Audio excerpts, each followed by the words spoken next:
I don't think that people realize when you don't have a place to live how much energy is expended on just trying to meet those basic needs of food, shelter, clothing. People don't have time for anything else, you know. It is so difficult to go to school if you don't have an adequate place to live. How are you going to work a job? You know, really, how are you going to do that? It's so difficult to do if you don't have housing, and housing is so basic.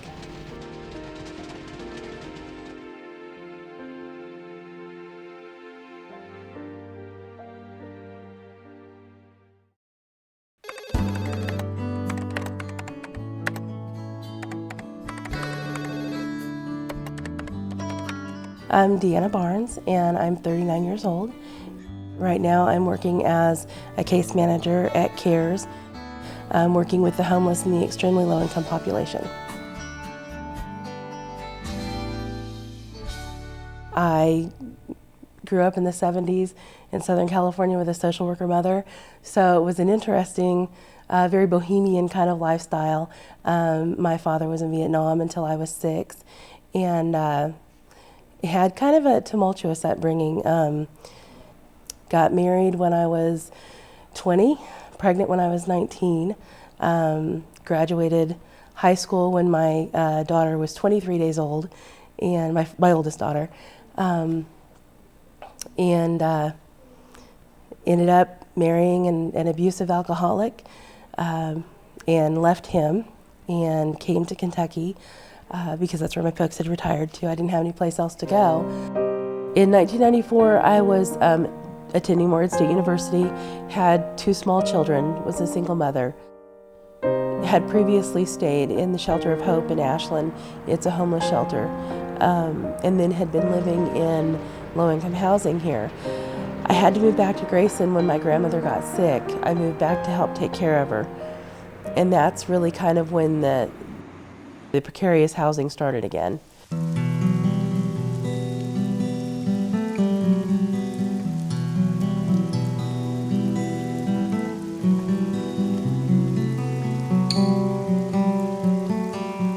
The MOD Rehab program is a program where HUD will contract with landlords to give them special grants or monies to help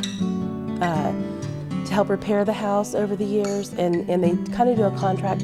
It's similar to what a low-income housing project has, where there's a HUD grant, but it stays with that particular location. So as long as I wanted to live in that house, the HUD voucher applied. But when I wanted to leave the house, I no longer had HUD. The option of living somewhere else just was not there.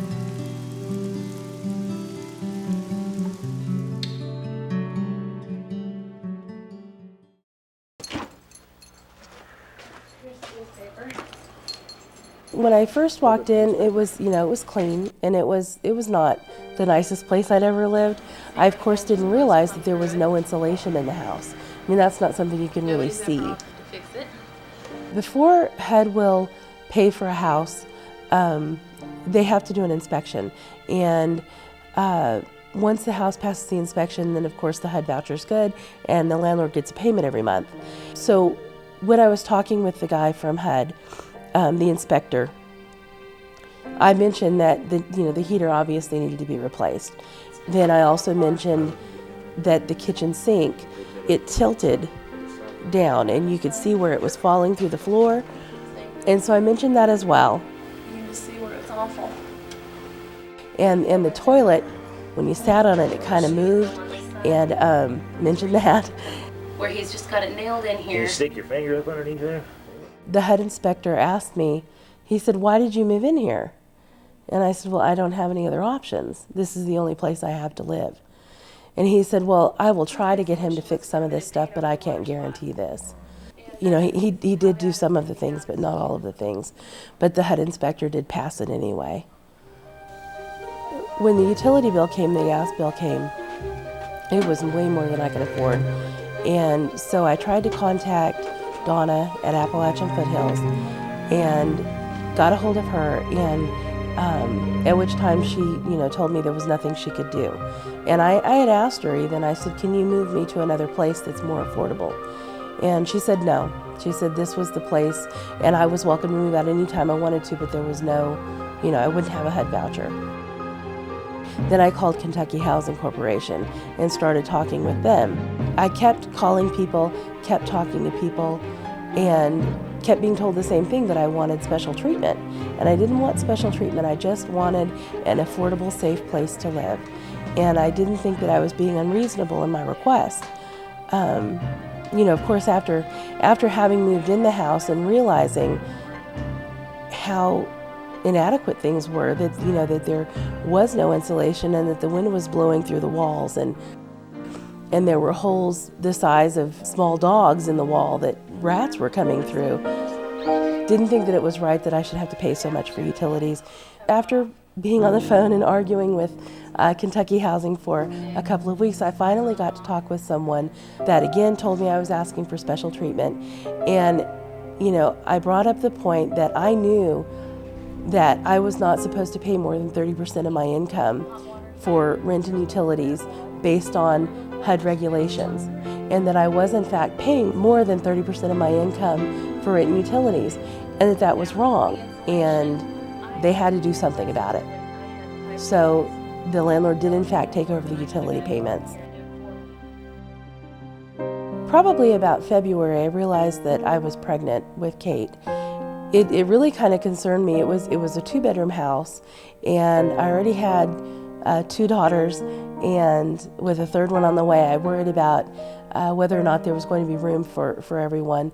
I did call Donna and ask her about that. When the baby was born, could we move at that point? And she again told me no. She said that the baby could stay in my room until she was 5. The house was really horrible, was already falling apart and just getting worse. The heater in the bathroom was a particular problem. Both of my children have scars on their bodies to this day from burning themselves on the heater in the bathroom when they would come out of the bathtub just trying to get through the doorway. It was either that or have the kids freeze. I was very concerned about bringing a new child into that environment. Kate was born September 19th, 1995.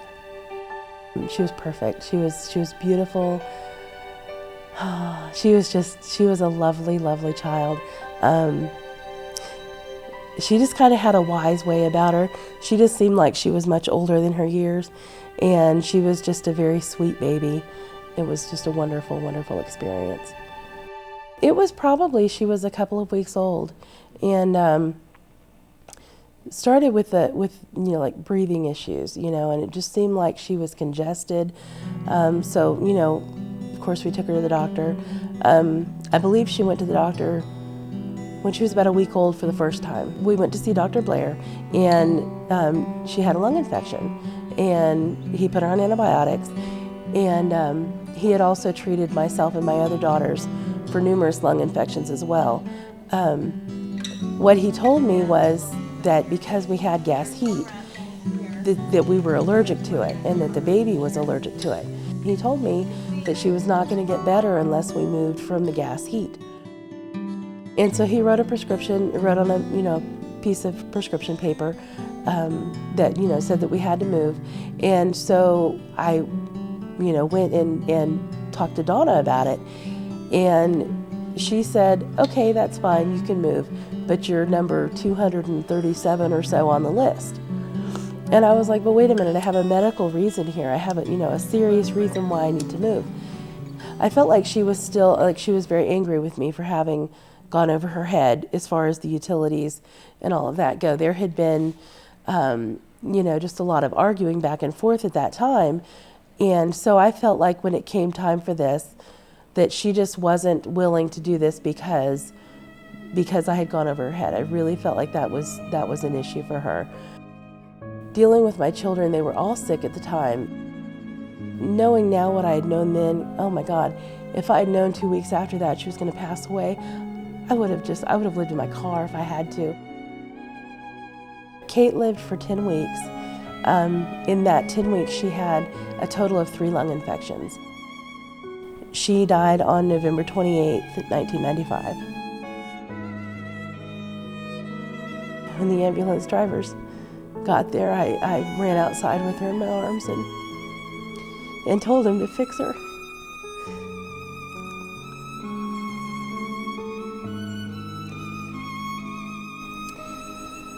But she was gone.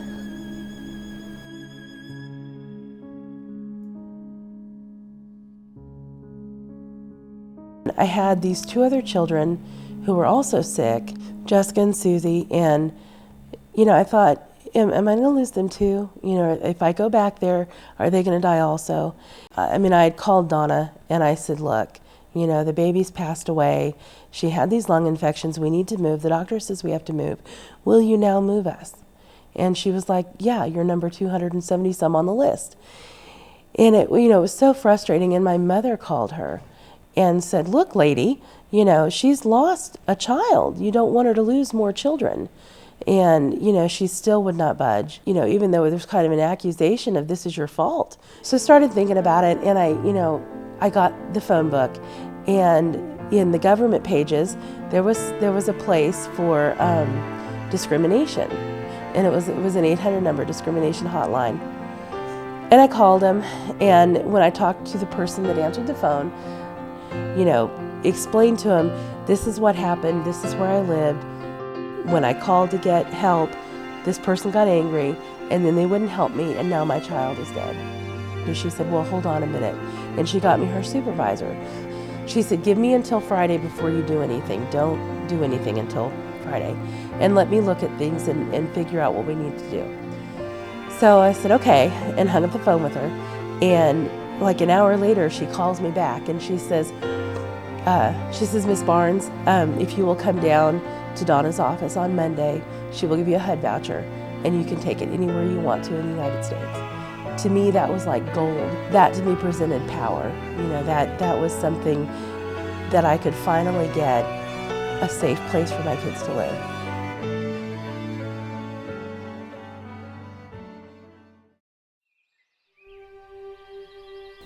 Things were they just began to get better. It took a long time to recover from that, but we did. So I graduated from Morehead State in 2007 with a Bachelor of Social Work. Went right away to University of Kentucky, was accepted for advanced standing for a Master of Social Work. So I'm working on that right now. She graduated in May 2009. I'm working as a case manager at CARES. CARES is part of a bigger plan called the Neighborhood, and the Neighborhood is going to be a one-stop center for folks who are homeless or extremely low income. The folks in Ashland really kind of several years ago had the vision for the Neighborhood to have one area where these folks could come and get services and be housed in one place. So that's what we're doing right now. I feel now like I've really kind of come full circle with everything. I found a peace in what's gone on in my life and the things that I've been through.